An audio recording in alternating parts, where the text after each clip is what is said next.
नमस्कार मित्रांनो, मी सागर पाटील. सर्वांना जय श्रीराम, जय हनुमान. मित्र हो, पहाटेचे 6 वाजलेत आणि आता बाजूला आपल्याला कीर्तनाचे स्वर ऐकू येत असतील. तर मी तुम्हाला सांगतो की आज काय आहे. तर आज आहे हनुमान जयंती. आता आपण हनुमान जयंतीचा ब्लॉग बनवतो. आपण टायटलवर पाहिलंच असेल. तर ही शेकडो वर्षापूर्वीची चालणारी केलवणे गावातील हनुमान जयंती आज आपण आपल्या या चॅनलद्वारे अनुभवणार आहोत. बरं वाटलं, म्हणजे कसं ती जवळजवळ 1 वर्षाचा गॅप पडला. म्हणजे मागच्या वेळी आपण उरनोली पेन इथे गेलो होतो. तसं पाहायला गेलं तर हनुमान जयंतीचे बरेच ठिकाणी आमंत्रित येतात. कारण हनुमान जयंती हा असा सण आहे की तो प्रत्येक गावात असतो. कारण प्रत्येक गावात हनुमानाचे देऊळ असतेच. तर प्रत्येक गावात असं जायला जमत नाही, म्हणून आपण काहीतरी आता उपाययोजना करून कसं तरी कुठेतरी जाऊच, आपण थोडाफार तरी दाखवूच आपण त्याच्याप्रमाणे. तर आता आमच्या केलवणे गावचा जो हनुमान जयंती सोहळा आहे तर तो आता आपण पाहणार आहोत. दरवर्षी प्रत्येक आलीची पाली असते, तसे त्याचप्रमाणे यावेळी आश्रय आलीची पाली आहे. तर आता आपण जाणारच आहोत. आता जायलाच पाहिजे. आता कीर्तन चालू आहे, थोड्या वेळात पुष्पवृष्टी होईल. सर्व काही सोहळा आपण पाहून घेऊ. साधन नसताना तिथपर्यंत जाईल कोण?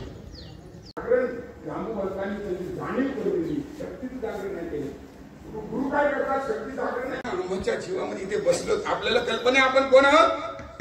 आपण शिव असून, ब्रह्म असून आपण आज जीव म्हणून बसलो. आक्रमण केलं तुम्ही, आम्ही जीव नर करणी करे सो नर का नारायण. म्हणजे एवढी शक्ती तुमच्या आमच्यामध्ये सामावलेली आहे. बालाची शक्ती आहे, ती शक्ती तुमच्या आमच्या जीवनामध्ये जागरणाची गरज आहे. आणि ते जागरणासाठी त्या जांबुवंतांची गरज आहे. आणि त्या जांबुवंतांनी सांगितलं की हनुमंतराय, तुम्हाला असर पडला ना तर त्याला पहिल्यापासून पुन्हा सांगावं लागतं, मामा असं नाही, असं नाही. मग तो म्हणते हा हा हा, इथं माझ्या हातून बरेच वेळा झालेलं आहे. आणि मग त्याची जाणीव झाली. मला त्यांनी सांगितलं की तुम्हाला माहिती नाही, जन्मल्याबरोबर तुम्ही पाहिला का तो सूर्याचा गोळा उगवला होता आणि त्या सूर्याच्या दिशेने महाराज तुम्ही त्या सूर्याला गिळाला, त्या सूर्यापर्यंत झेप घेतली होती. एवढी तुमची उत्तुंग झेप आहे. कल्पना नाही. लंका जाळणे म्हणजे माकड चेष्टा नाही. लंकाची जाळी रावणाने झाली. आग कोणी लावली शेपटीला? तर शेपटीला आगच लावली नसती तर लंका जळाली असते का? सीतेचा शोध घेत घेत घेत जायला गेले. तुमची आमची शांती रूपी सीता अहंकार रूपी रावणाने पळून गेलेली आहे. तुमची आमची सर्वांची अहंकार रूपी रावणाने ही शांती रूपी सीता कधीच हरण झालेली आहे तुमच्या आमच्या जीवनामध्ये. आता तो हनुमान जोपर्यंत मनोन्मन होत त्याला शांती अनंतरम द्यावेले 12वा श्लोक आहे ना गीतेच्या 12व्या अध्यायाचा. संसाराचा विचार करत असेल त्याच्याकडे गेल्यानंतर तुम्हाला नाम शोधत त्यावेळी तिथे एक हिरा सापडला. त्यांना लंके महाराज सगळे हिरे नव्हते, सगळे गारगुटे होते, पण एक हिरा सापडला. हनुमंतराय कोण होता तो? विभीषण. विभीषण हा हिरा होता, कारण त्याला तिथं समजलं की राम नामाचा तो त्याने एक वेग बुद्धीने जगणार. वेळ सकाळची आहे आणि तुम्हाला माहितीच आहे की सकाळच्या आल्यानंतर भाविक असं ताजं झालं पाहिजे. त्यामुळं म्हणजे आश्रय आलीचं त्याच्यात प्रत्येक आलीला म्हणजे सकाळी एक मोठा टोप म्हणजे चहाचा उतरत होता. आपण नेहमीच्या ब्लॉगमध्ये काय पाहतो तर भरपूर असं जेवण बनवतं. तर आता आपण मोठ्या तपेलीमध्ये बघा, मोठी आहे ना, मोठा टोप आहे, तपेलीमध्ये चुकून आलेला आहे. तर त्याच्यामध्ये चहा बनवला जातो. त्यावेळेला पुष्पवृष्टीचा कार्यक्रम होणार आहे तेव्हा भरपूर असे भाविक आता जमतील. आणि त्याची द्रव्य पदार्थ की आपण चहा समजतो, पण काहीतरी वेगळाच प्रकार केलेला आहे. बघूया काय आहे. खरा आहे ना. हा, काढा जो असतो आपला घसा जो असतो तो फ्रेश करतो, तो जसा काढा आहे. आणि आज चांगला प्रकार पाहायला भेटेल आहे. मस्त छान आहे.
पदभंगा सोडून कर्मे दंतारीचे पदवंता वा पदवंता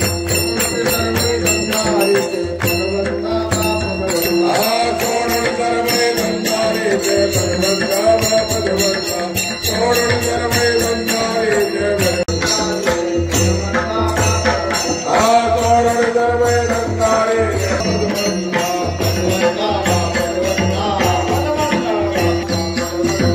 पदभंगा वा पदभंगा सोडून कर्मे दंतारीचे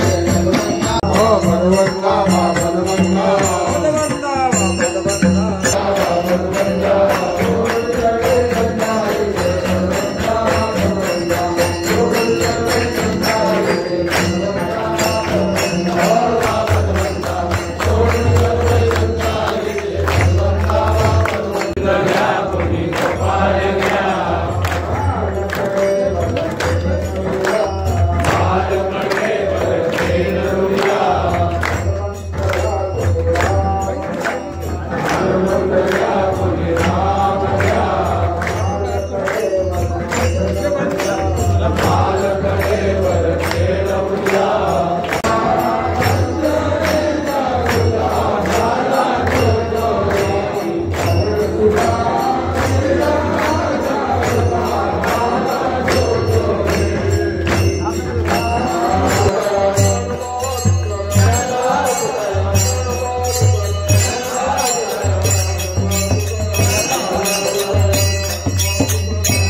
चला या लवकर.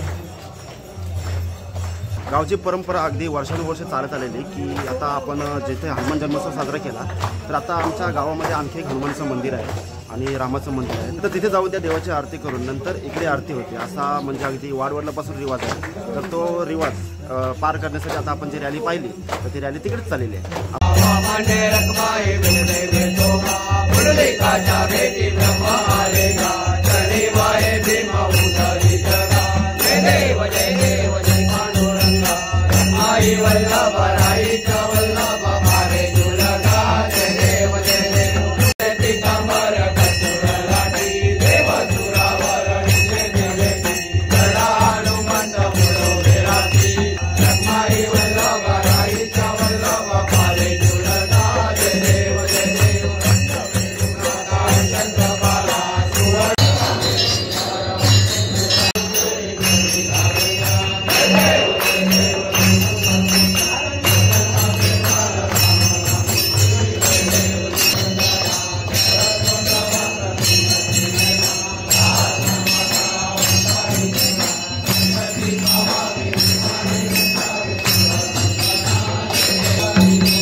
छत्रपाला सुवर्णाचे कमळे वनमाला राणी रखमाबाई राणे सगळा ओवाळी तो राजा विश्वासा बळा. जय देव जय पांडुरंगाची भंडारीचा महिमा वर्णावा केती. जय देव जय पांडुरंगा रखमाई वल्लभा राईच्या वल्लभा पावे जुळगा. जय देव आषाढी कार्तिक भक्त जयती चंद्रभागे माझे स्नान जय करते दर्शन हे राम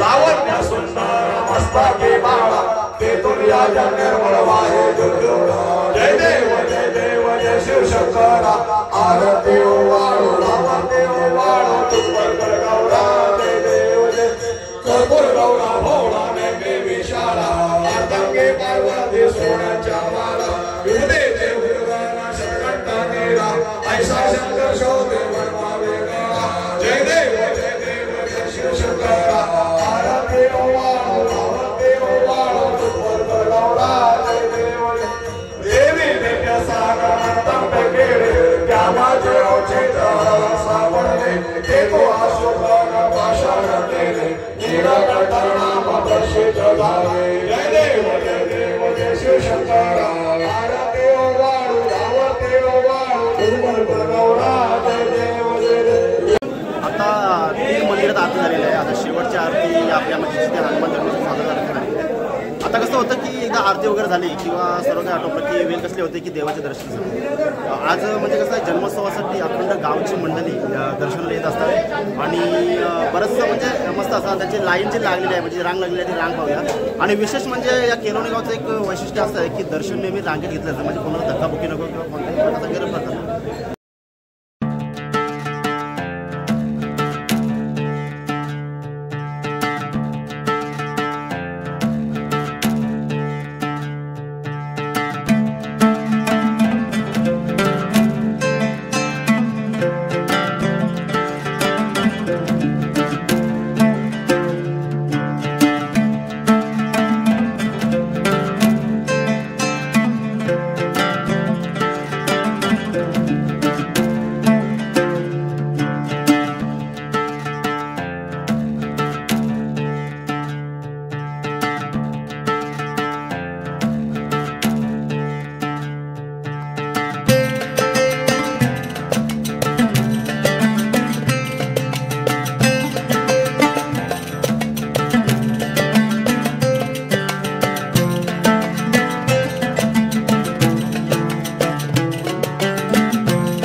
नमस्कार मित्रांनो, रात्रीचे 8 वाजलेत आणि बाजूला बघा गाड्या आहेत, मस्त आहेत. एक दिवस असा पण येईल की आपण आपली स्वतःची गाडी असेल आणि आपण गाडी घेऊन आपण ब्लॉग बनवत जाऊ.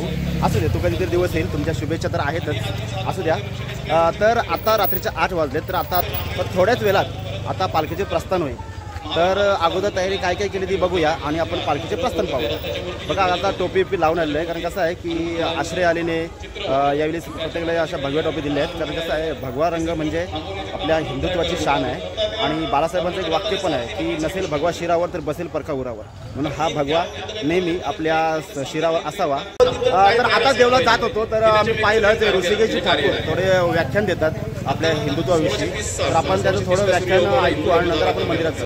किंवा म्हातारी असो कोणी असो, मंदिरामध्ये दिवसभर आले म्हणजे कळस नव्हतं, तुळस नव्हती, काहीच नव्हतं. म्हणजे यापेक्षा छत्रपती शिवाजी महाराजांनी जन्म घेतला, पण छत्रपती शिवाजी महाराज जन्मभूमी जी अवस्था झाली होती तर त्याला कारणीभूत कोण आपण होतो, कारण आपण लढलो नाही, आपण कधी एकत्र आलो नाही, आपण कधी जागेत झालो नाही.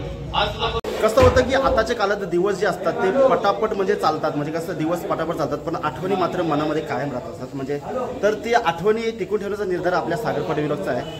तर ते जर आपला आभार व्यक्त करतो, बरं वाटतं जरा कोणाच्या म्हणजे प्रतिक्रिया वगैरे येतात तर छान वाटतं. देवाचं दर्शन करूया आणि पालखी तयारी बघूया आणि थोड्याच वेळात पालखीचं म्हणजे जल्लोषात प्रस्थान होईल, ते प्रस्थान देखील आपण बघूया. ज्याप्रमाणे आपण भैरदेव पालखी सोहळा पाहिला त्याचप्रमाणे आता आपल्या श्री हनुमानाचा पालखी सोहळा आपण पाहूया.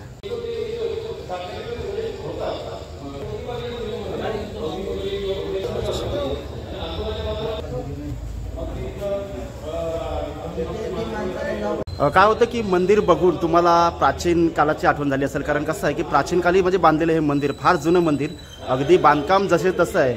आणि हे मंदिर नुसतं मंदिर नाही तर आपल्या प्राचीन स्थापत्यशास्त्राचा एक पुरावा आहे. तर त्यामध्ये बघा आता मंदिराचा गाभारा म्हणजे देऊळ आहे, देव आहे आणि त्याच्या देवाच्या समोर त्याची पालखी सजवली जाते. आता पालखी सजवतात त्या भाविकांची आपण तयारी बघूया आणि जे कशी पालखी सजवली ती देखील आपण बघूया.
माऊली तुकाराम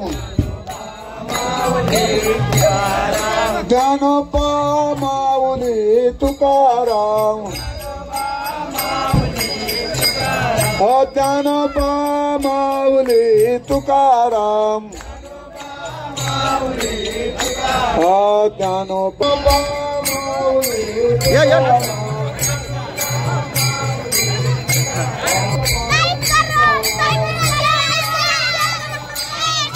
राजाराम पतित पावन सीताराम रघुपति राघव राजाराम पतित पावन सीताराम. जर पाहिलं तर आपल्या पालखीचं प्रस्थान झालेलं आहे. आता गावाकडे प्रस्थान होत आहे. खूप सुंदर आणि छान अशी सुरुवात झाली अगदी भजनापासून. कुठेतरी परंपरा जपली गेली याचा फार मोठा अभिमान वाटतो. तर आपण थोडंसं पाहत आहात की जेंट्स बरोबर आपल्या महिला वर्गाने देखील उत्कृष्ट असा सहभाग घेतलेला आहे. आपण त्यांच्या सोबत जायचं आहे आणि मजा अनुभवायची आहे. चला नमस्कार. येऊ का पालखीला? ओके. पालखीला येतोस काय? अरे हसतोस काय? आता मी गावच्या राम मंदिराजवळ आहे, म्हणजे जवळजवळ गावच्या मध्यवर्ती ठिकाणी. आता मी इथे डायरेक्ट का आलो, कारण पालखीचं प्रस्थान झालं आहे आणि तिथून चालू आहे, म्हणजे पालखी इकडे येत आहे. तर इथे काय आहे की इथं जागा निवडण्याचा तुम्हाला मुख्य उद्देश समजला असेल की भरपूर मुबलक प्रकाश आणि उभे राहायला जागा वगैरे व्यवस्थित आहे, त्यामुळं व्यवस्थितपणे शूट होईल म्हणून डायरेक्ट मी इकडे आलो. म्हणजे कसं कोणीही कमी पडणार नाही. आपण पाहिलं आहे की इथं दुसरी गोष्ट म्हणजे काय होते की प्रेक्षकांची गर्दी देखील भरपूर आहे. मी तुम्हाला सांगतो की कार्यक्रम कोणताही असो, म्हणजे कोणताही कार्यक्रम असो, कोणतीही कला असो, जिथे प्रेक्षक नाही त्या कार्यक्रमाला अजिबात किंमत नाही. आणि जिथे प्रेक्षक आहे तर त्या कार्यक्रमाला भरभरून असा प्रतिसाद आहे आणि भरभरून अशी किंमत आहे. ते किंमत म्हणजे काय की झाकली मूठ 1.25 लाखाची अशा पद्धतीने आहे. तर आता आपली पालखी येत आहे आणि थोड्याच वेळात आपण पालखीचे प्रस्थान जेव्हा आपल्या राम मंदिराजवळ येईल तेव्हा आपण पूर्णपणे दाखवू याची मी खात्री करतो. जय श्रीराम. गावची पालखी म्हणजे गावचा मोठा माहोल. आपण बघितलं की आता आपण राम मंदिर परिसरात आहोत आणि आता आपली पालखी येत आहे. पालखीचे सदस्य वगैरे येत आहेत आणि प्रेक्षकांनी देखील तुडुंब अशी गर्दी केलेली आहे. मी सांगितलं आहे की जिथे प्रेक्षक असेल तर त्या कार्यक्रमाला मजा आहे, प्रेक्षक नसेल तर कार्यक्रमाला मजा नाही आहे. आपली पालखी तिकडून येत आहे, भाविक अगदी गुलालाने माखून येत आहेत, मस्त वाटतं.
सजतई दर वरसाला सजतई दर वरसाला केळवणे गावाची भवानी माता पावते नवसाला भक्तांच्या पावते नवसाला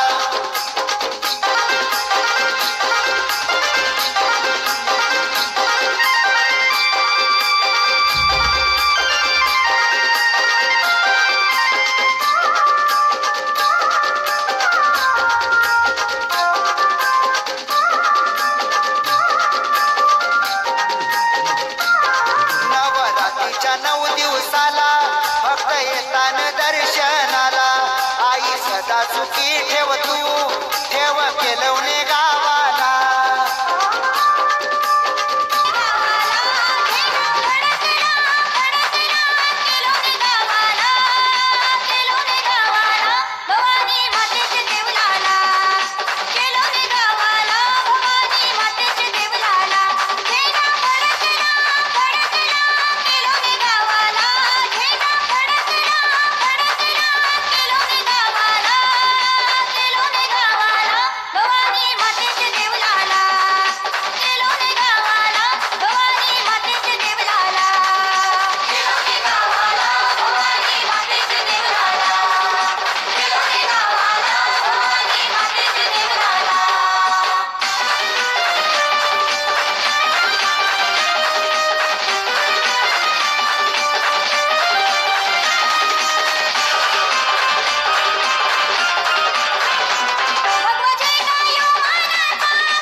तर विविध संस्कृतीने नटलेला हा माझा केलोने गाव. इथे प्रत्येक सण साजरा होतो, म्हणजे दहीहंडी, दत्त जयंती, महाशिवरात्री आहे आणि पालखी सोहळा म्हटलं की आपला बैरदेव पालखी सोहळा, रामनवमीचा पालखी सोहळा, हनुमान जयंतीचा पालखी सोहळा, वनभोजन. आपल्या चॅनलवर आपण विविध प्रकारचे प्रक्षेप देखील पाहिलं. तसेच माझ्या चॅनलवर नाही तर दिनेश म्हाते चॅनलवर किंवा आर्यन कोहलीच्या चॅनलवर किंवा गौरव पाटीलच्या चॅनलवर, म्हणजे कोणाच्यातरी चॅनलवर बघा. होळीचा देखील मस्तपैकी असा ब्लॉग झालेला आहे. कुणाच्या तरी चॅनलवर बघा, परंतु आम्ही सर्व एकाच भूमीतले पुत्र आहोत, आम्ही सर्व एकच मातीतले आम्ही मुलं आहोत. की रात्रीचे 12 वाजलेत आणि आपल्या नियमानुसार आपण फक्त शूटिंग 12 वाजेपर्यंत ठेवतो. त्यामुळं व्हिडिओ कसा वाटला मला कमेंटद्वारे एकदा नक्कीच कळवा आणि व्हिडिओ आवडल्यास लाईक करा, शेअर करा आणि आपल्या चॅनलला सबस्क्राईब करा. मिळूया लवकरच एका नव्या व्हिडिओमध्ये. तोपर्यंत सर्वांना जय हनुमान, जय श्रीराम, जय हिंद, जय महाराष्ट्र.